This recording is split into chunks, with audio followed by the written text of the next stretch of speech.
सोड मला. ओवी, ओवी, अगं खरंच तुझं अंग खूप तापलंय. का स्वतःला त्रास करून घेतेस बाळा? बाबाने माझा गाण्याचा क्लास बंद केला ना, आणि मला त्याने सांगितलं की तुला तुझ्या टीचरला परत कधीच भेटता येणार नाही. मी तुमच्याशी न बोलता न भेटता कशी राहणार? मी नाही राहू शकत तुमच्याशिवाय.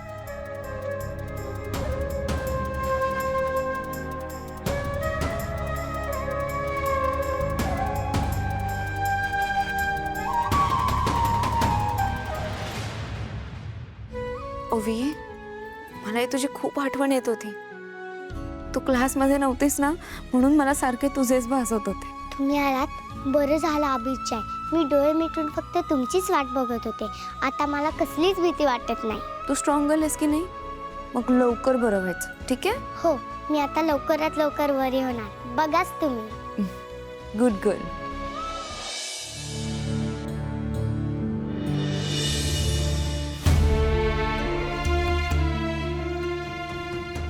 सारंग, जे घडून गेलं त्यात आता वेळ घालवण्यात काहीच अर्थ नाहीये. मला असं वाटतं जुन्या चुका उगाळण्यापेक्षा आजचा विचार कर. आज ओवीच्या निमित्ताने का होईना सावली इतक्या वर्षांनी आपल्या घराच्या उंबरठ्यावर आली आहे.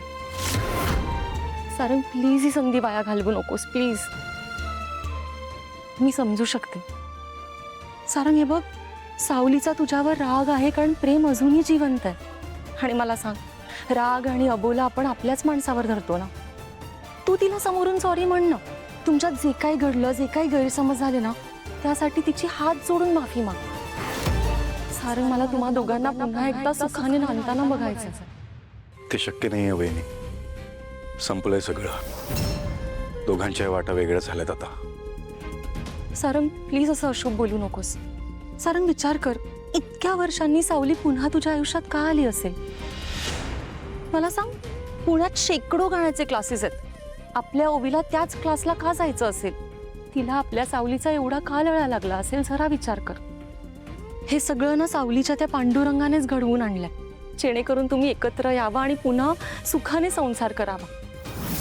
सारंग, तुला आठवतं सावली आपल्या घरात असताना किती आनंदी होतो आपण सगळे. एक सुखी आनंदी कुटुंब होतं आपलं. ती गाणं गायची, तुलाही तिचं गाणं खूप आवडायचं. सारंग, प्लीज या सगळ्या गोष्टींचा विचार कर, प्लीज. सारंग, वहिनी, संपलंय सगळं. सावलीने दुसरं लग्न केलंय वहिनी.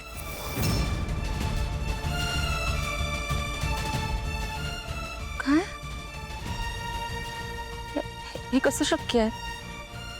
नाही सारंग, हे खोटं आहे. मला नाही पटत हे. मलाही पटत नाहीये, पण हेच खरं आहे. त्या दिवशी मी तिच्या घरी गेलो होतो ना, तेव्हा तिने तिच्या नवऱ्याशी भेटवलं मला. तिला मुलगा पण आहे वहिनी, अबीर.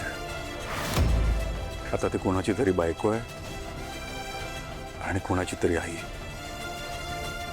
आपली सावली राहिलेली नाही आहे.